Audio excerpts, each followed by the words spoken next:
नमस्कार, आप देख रहे हैं भारत समाचार। मैं हूं श्रुति श्रीवास्तव। 16 जिलों की 59 सीटों पर 627 उम्मीदवारों की किस्मत आज ईवीएम में कैद हो जाएगी।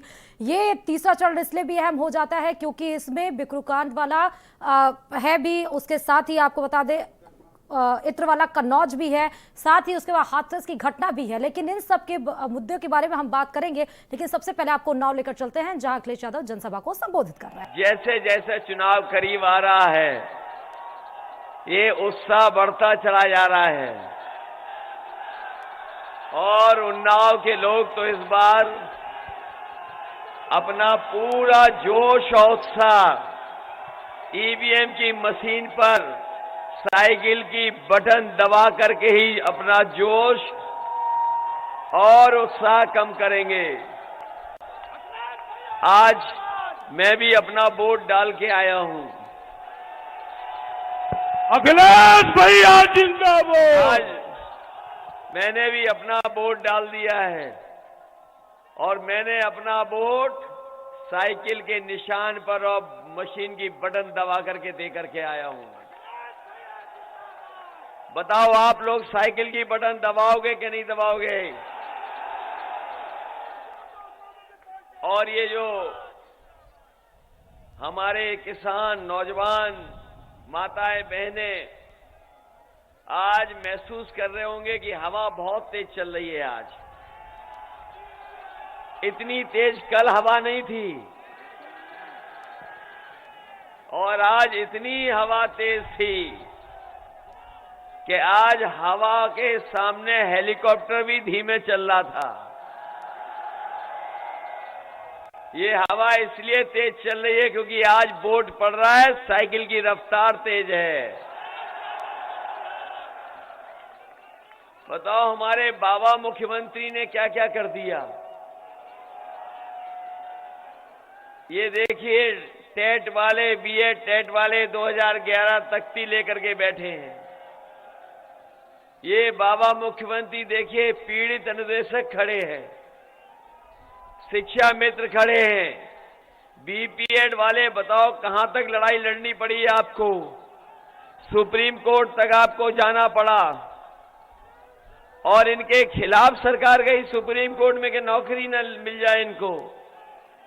ये 69,000 वाले जानते होंगे बाबा साहब का दिया हुआ अधिकार को किस तरीके से सरकार ने छीना है। यहां हमारे बीटीसी नई प्राथमिक शिक्षक भर्ती चाहते हैं। बताओ, बाबा मुख्यमंत्री ने क्या कर दिया 5 साल? हमारे नौजवानों के सपने तोड़ दिए। नौकरी नहीं मिली, न रोजगार मिला। बताओ, रोजगार और नौकरी किसी को मिली हो बता दो। हमारे बाबा मुख्यमंत्री दिन रात काम करते हैं, 24 घंटे काम करते हैं, 24 घंटा काम करते हैं, इसीलिए इतने नौजवान बेरोजगार हैं। जब 24 घंटा काम करोगे, 24 घंटा काम कर रहे हैं हमारे बाबा मुख्यमंत्री। वैसे तो नौजवानों को नौकरी रोजगार मिल जाना चाहिए था। ये सरकार पता नहीं कहां खोई हुई है, कहां खोई हुई है। सोचिए, हमारे लिए कहते हैं कि हम 12 बजे सो के उठते हैं, वो हमारे पड़ोसी हैं, क्या दूरबीन से देख लेते हैं। लेकिन हम भी देखते हैं, हमारी उनकी सीमा एक है, दीवार एक है। अगर वो हमें 12 बजे उठते देखते हैं तो हम भी देखते हैं समय समय पे धुआं उड़ रहा है वहां। और इसीलिए नौजवानों 11 लाख पद खाली हैं सरकारी। अभी तक सरकारी पद नहीं भरे गए, 11 लाख नौजवानों को नौकरी रोजगार मिल जाता।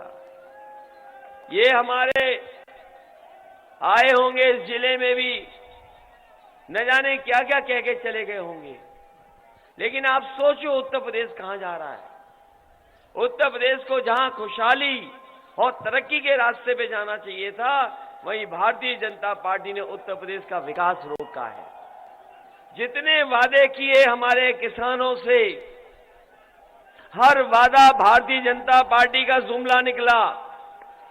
हमारे किसान भाइयां खड़े होंगे। इन्होंने अपने चुनाव के समय कहा कि हम किसानों की आय दोगुनी कर देंगे। बताओ हमारे किसान भाइयों, किसी की आय दोगुनी हो गई हो तो बता दो आप। कोई फसल एमएसपी पे खरीदी हो तो बता दो आप। और धान लुट गया कि नहीं लुट गया धान आपका? कहीं सरकारी खरीद नहीं हुई। हमारा किसान खरीद केंद्र पे गया लेकिन कहीं भी उसको धान की कीमत नहीं दे पाई सरकार। आपने खाद ली होगी, बताओ खाद मिल गई क्या आपको? काका गए हैं तो बाबा भी जाएंगे। और काका का फुल फॉर्म है काले कानून। इसलिए कहना चाहता हूं, अगर काका गए हैं तो बाबा भी जाएंगे। हमारे किसानों को अपने खेतों की रखवाली करनी पड़ रही। गौशाला जो बनी थी उसमें जो हमारी गाय की सेवा होनी चाहिए थी, न भूसा दे पाई। और हजारों करोड़ रुपए का बजट लगाया, लेकिन गाय मां भूखी होकर के भी जान दे गई। हमारे बाबा मुख्यमंत्री का सबसे प्रिय जानवर है, उसे भी अभी तक नहीं हटा पाए। सड़कों पे घूम रहा है या खेतों में घूम रहा है? बताओ फसल बर्बाद हो रही है जानवरों से क्या नहीं हो रही? इसलिए हम आपसे कहना चाहते हैं, ये सरकार अब जाने वाली है। अब इस सरकार को कोई रोक नहीं सकता। और जैसे जैसे वोट पड़ता जा रहा है, इनके नेता सुन्न होते चले जा रहे हैं। सुन्न इसलिए हो रहे हैं क्योंकि इन्हें समझ में नहीं आ रहा कि जनता क्या चाहती है। और आते आते देख लेना, जिस समय उन्नाव की जनता वोट डालेगी, उन्नाव से ये लोग शून्य हो जाएंगे।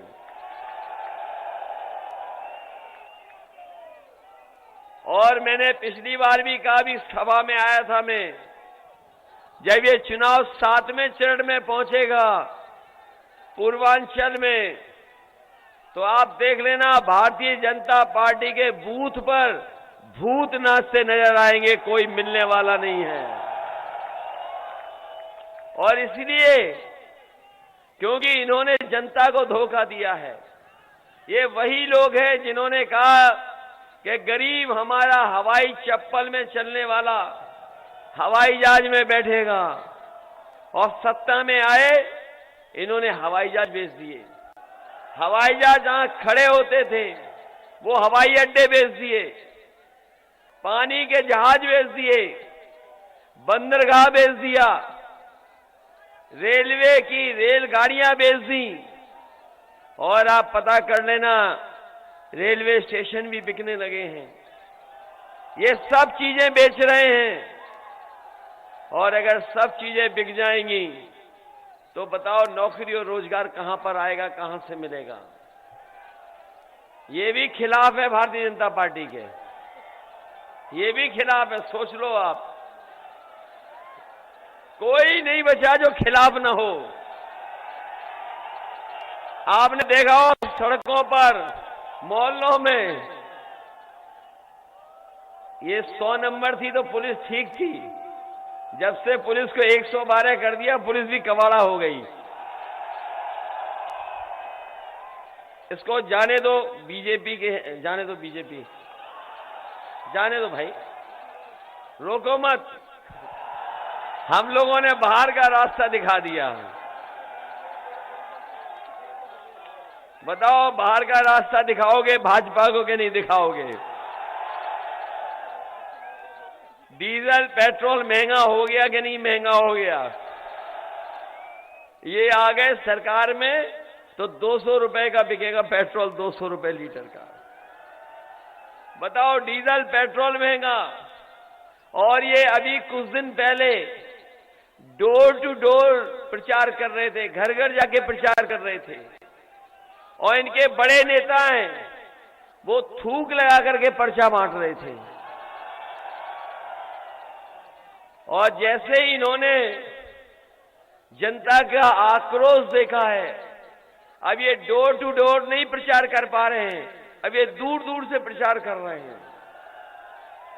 अब नहीं जा पा रहे हैं, क्योंकि इन्होंने जो सिलेंडर दिए थे, बताओ सिलेंडर की कीमत कहां पहुंच गई है? कहां पहुंच गई अब सिलेंडर? जब दिया था तो 400 रुपए का दिया। ये गरीबों को समझते हैं कि गरीब समझता नहीं है। ये गरीबों को भी धोखा देने वाले हैं कि आप फ्री देंगे और आपको सिलेंडर दे दिया, और बाद में बताओ सिलेंडर भराने के लिए